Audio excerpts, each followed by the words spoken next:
অনেকগুলো পার্লার যাচাই বাছাই করে দেখে শুনে বুঝে খুঁজে আমাকে বুক করা এটা আমার কাছে অনেক বিশাল একটা পাওয়া।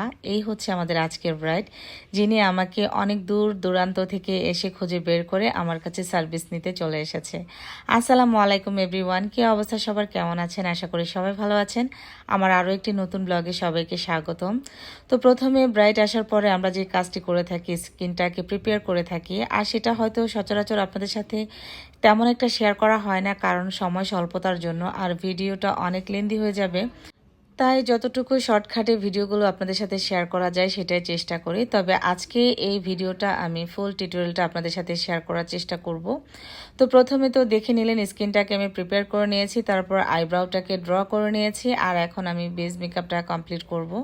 আর ওর ক্যাজুয়াল স্কিনটা তো আমি শুরুতেই দেখিয়ে নিয়েছি ওর স্কিন টাইপটা কেমন ছিল। আর এই তো এখন আমি মোটামুটি আমার বেসটা বসানো হয়ে গিয়েছে।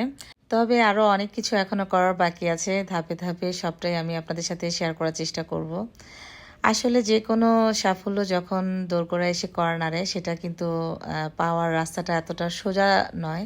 সেটার জন্য কঠোর পরিশ্রম করতে হবে, আর সেটার জন্য দিনরাত আপনাকে আপনার লক্ষ্যের দিকে এক পা দুপা করে আপনার পরিশ্রম মেধা দিয়ে এগিয়ে যেতে হবে। আমিও সেটাই করেছি। আজকে মানুষ যে আমাকে এত এত বেশি সাপোর্ট করতেছে, পছন্দ করতেছে সবাই, এটাই আমার কাছে বড় পাওয়া। আর সেটার রাস্তাটা তৈরি করার এতটা সহজ ছিল না। আমি দিন রাত 24 ঘন্টা পরিশ্রম করে গিয়েছি। একটা গ্রাম্য অজপাড়ার ভিতর থেকেও কিন্তু আমি আমার লক্ষ্যে অটুট ছিলাম। একদিন না একদিন সাফল্য আসবে সেই আশায়। তো সেই আশাটা আমার পূরণ হয়েছে, আমি আল্লাহর দরবারে শুকরিয়া আদায় করি।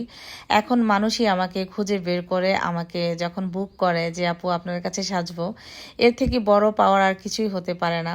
এই একটা সময় যখন আমি এই বিউটি সেক্টরে কাজ করা শুরু করেছিলাম, বা আমার শেখার যে যাত্রাটা ছিল খুবই কঠিন একটা রাস্তা ছিল, তখন আমার যে লোকেশন থেকে সেই দূরান্ত গিয়ে আমাকে আমার কাজের যে প্রশিক্ষণ আমাকে নিতে হয়েছিল, তারপর অনেক অনেক বেশি পরিশ্রম আমাকে করতে হয়েছিল। হয়তো সেটা করেছিলাম বলে আল্লাহ আমাকে সেই পরিশ্রমের ফল দিয়েছে। আলহামদুলিল্লাহ, আমি শুকরিয়া আদায় করছি আল্লাহর দরবারে। আমাদের আজকের যিনি ব্রাইড, ওনারা কিন্তু যেহেতু কুমিল্লাতে নতুন, ওনারা চিটংয়ে থাকে, তো কুমিল্লার কোনো কিছু ওনারা চিনে না।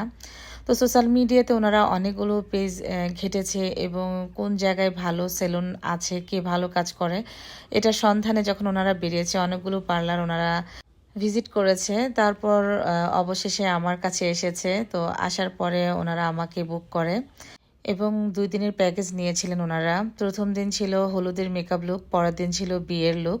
তো এটা ছিল আজকে ওনার হলুদের একটি মেকআপ লুক। আর ওনাদের যে রিকোয়ারমেন্ট ছিল সেটা ছিল যে পাকিস্তানি টাইপের একটি হলুদের মেকআপ লুক ওনারা চেয়েছিল আমার কাছে। তো ওনাদের রিকোয়ারমেন্ট অনুযায়ী আমি চেষ্টা করেছি ওনাদের মতো করে কাজটা করে দিতে। অনেকেই যখন আমার কাজগুলো দেখেন, হয়তো একটা দুইটা কাজ দেখলে আসলে কখনোই কোনো কিছুই আসলে বোঝা যায় না, কারণ আমি কতটুকু ভালো কাজ করি বা খারাপ কাজ করি। আমার পেজটি আপনারা সবাই একটু ভিজিট করে আসবেন। প্রতিটা কাজ কিন্তু আমি চেষ্টা করি যতটুকুই পারি আমার রিয়েল যে ক্লায়েন্টগুলো আমার কাছে আসে সেগুলো আপনাদের মাঝে তুলে ধরার জন্য। তবে হ্যাঁ, এখানে একটা কথা আছে, যারা আমাকে অনুমতি দেয় সেই কাজটুকুই কিন্তু আমি আপনাদের সাথে শেয়ার করতে পারি। এর ভিতরে যে আরও কত কাজ আমরা অফলাইনে করে থাকি, সেগুলো হয়তো আপনাদের সাথে শেয়ার করতে পারি না, যার ফলে অনেক ভালো কাজগুলো চাইলেও আমি আপনাদের সাথে শেয়ার করতে পারি না। তো যাই হোক, আজকে আমি নিজেকে ভাগ্যবতী মনে করতেছি এই জন্যই যে আপুটা আমাকে অনুমতি দিয়েছে যে ওনার যে ফুল মেকআপ টিউটোরিয়ালটা আমি ভিডিও করতে পেরেছিলাম বলে আপনাদের সাথে শেয়ার করতে পেরেছি। তো এটা ছিল পাকিস্তানি একটি ব্রাইডাল লুক। আর এটা সম্পূর্ণ কাজটা শেষ করার পরে এই যে দেখেন ওনার লুকটা কতটা প্রিটি এবং সুন্দর এসেছে। এটা ছিল ওনার ফুল অ্যান্ড ফাইনাল লুক। আর এই যে লুকটি আপনারা এখানে দেখতে পাচ্ছেন, ওনার আউটফিট, জুয়েলারি সমস্ত কিছু মিলিয়ে ওনার রিকোয়ারমেন্ট অনুযায়ী আমি কিন্তু কাজটা করে দেওয়ার চেষ্টা করেছি। এইরকম সার্ভিস আমরা তখনই দিতে পারবো যখন সমস্ত কিছু আমাদের ব্যাটে বলে মিলে যাবে। যেমন আমাদের কাছে যখন রিয়েল ক্লায়েন্টগুলো আসে, তাদের অর্নামেন্টস, আউটফিট যেরকম হবে সেটার উপর ডিপেন্ড করে কিন্তু আমরা কাজটা করে থাকি। একজন মেকআপ আর্টিস্টের কাছে সমস্ত কিছুই করা পসিবল যদি সমস্ত কিছু ঠিকঠাক মতো থাকে। তো পরিপূর্ণ একটি ব্রাইড লুক কমপ্লিট করা যায়। তো আজকে এই পর্যন্তই। আল্লাহ হাফিজ।